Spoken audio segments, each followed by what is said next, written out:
तपोदमः कर्मेति प्रतिष्ठा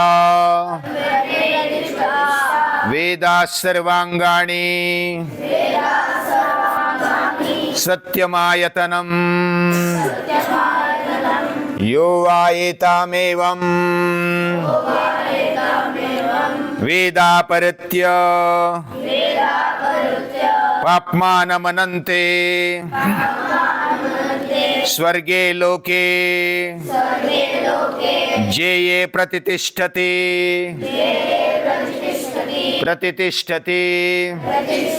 जेये प्रतितिष्ठति।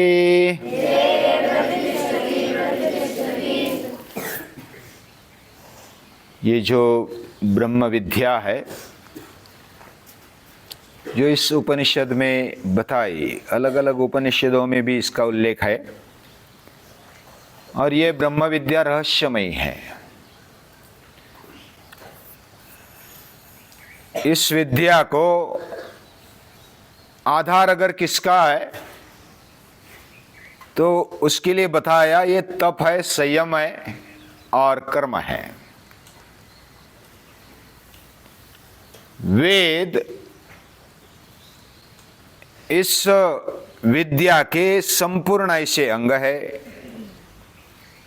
और सत्य स्वरूप परमेश्वर इसका अधिष्ठान है,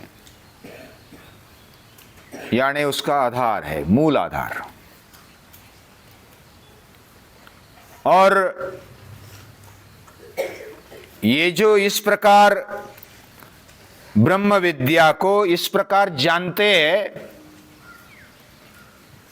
वे पापों से मुक्त होकर श्रेष्ठ ऐसे स्वर्गलोक को प्राप्त करके उस पर प्रतिष्ठित होते हैं, वह स्थिर हो जाते हैं। इधर डबल बताया, प्रतितिष्ठति प्रतितिष्ठति। ये इसका परिणाम बताया। अभी प्रत्यक्ष विशुद्ध चैतन्य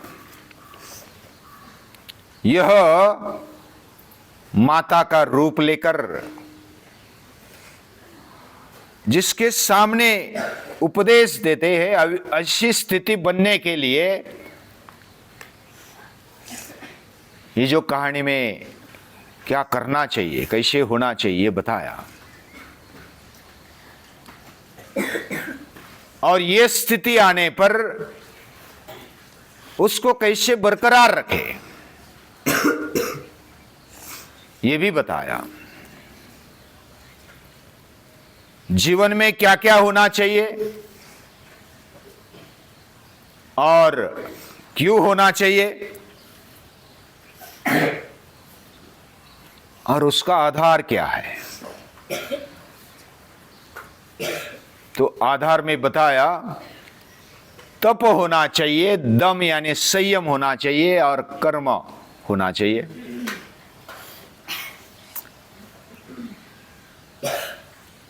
ये जो कर्मेति, कर्म इति यानी और कुछ बताना है, यानी ये आधार है ही। कर्म इति यानी इसके अलावा भी श्रीमद् भगवद गीता में 13वें अध्याय में इसका उल्लेख है। अमानित्वम मदम्बित्वम अहिंसा क्षांतिरार्जवम आचार्योपासनम शौचम स्थैर्यमात्म विनिग्रह। ज्ञान क्या है इसकी लिस्ट बताई हुई है,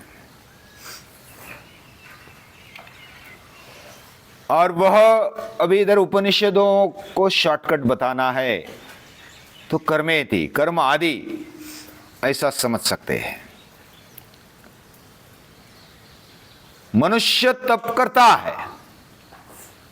हमें जो जीवन मिला, मनुष्य रूप में हम जन्मे हैं, तो हम मेहनत तो करते हैं,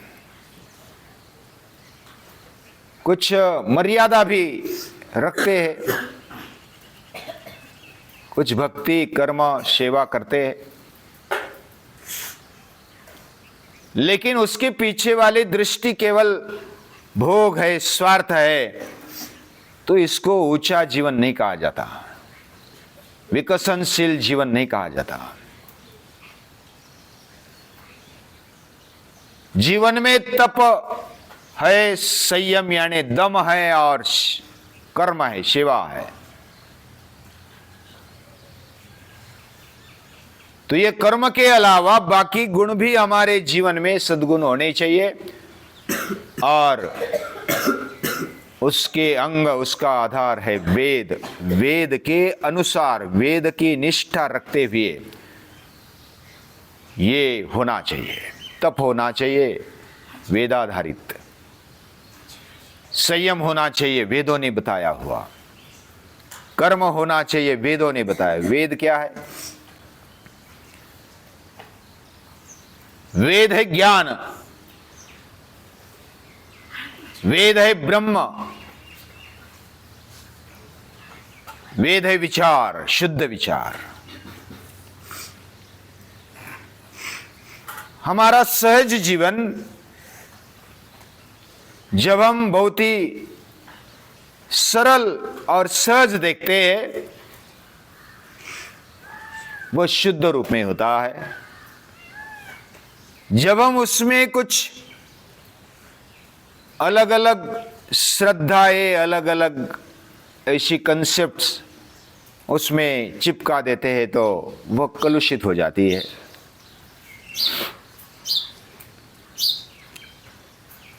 यानी हमारा विचार, हमारे मन में आने वाला, बुद्धि में आने वाला विचार या तो विवेक, ये किस पर आधारित है?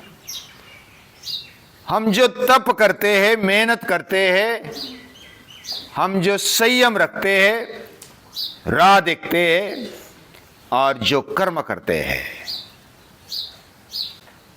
वह वेद निष्ठा से भरा हुआ होना चाहिए। इधर हमारा जीवन,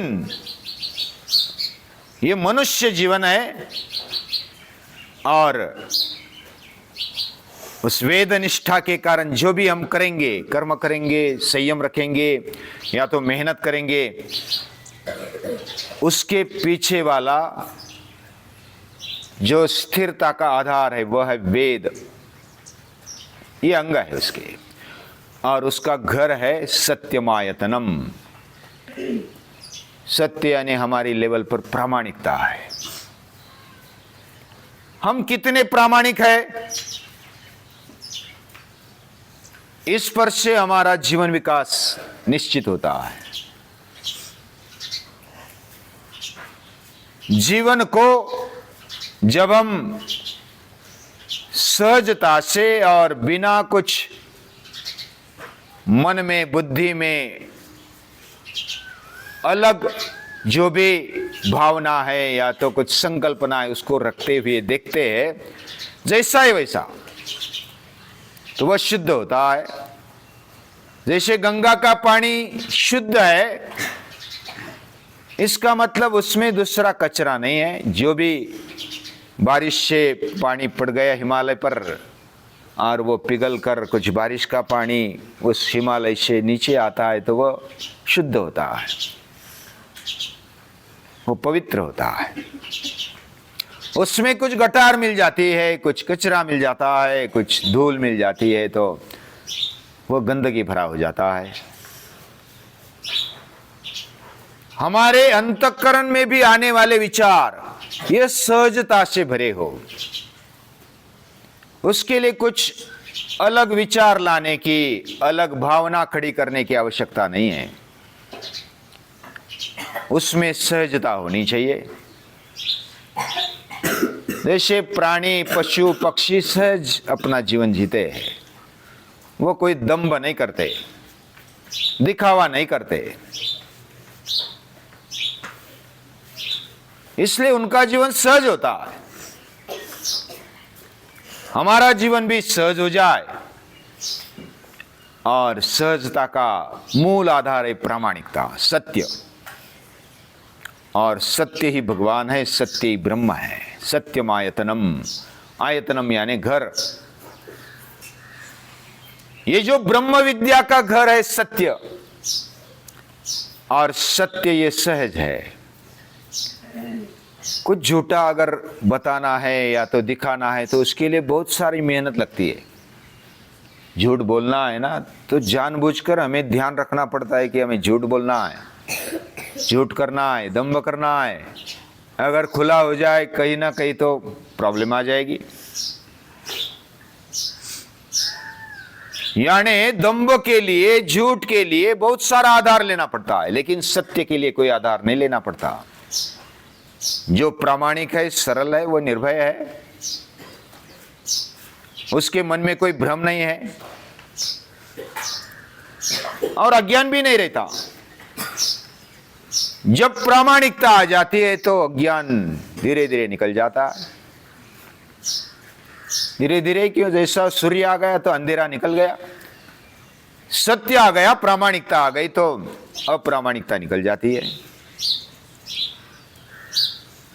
जब हम प्रामाणिकता को, यानी बिना कारण मुझे मान मिले, मुझे कोई प्रसिद्धि मिले, सम्मान मिले,